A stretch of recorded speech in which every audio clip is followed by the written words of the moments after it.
из-за полутравмы пилы дерева, которое он пилил. Это не пила, доктор. Это скульптор Константином Ранкози Петров, 1935 год. Уверен, по-моему, это какой-то инструмент. У меня для тебя загадка. Как можно узнать петуха? Он кричит «Ку-ку-ку».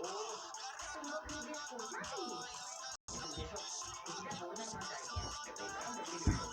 Ранкози верил в сущность. Он возвращал формы как можно больше, оставляя лишь самое важное. Он изобрел современную скульптуру.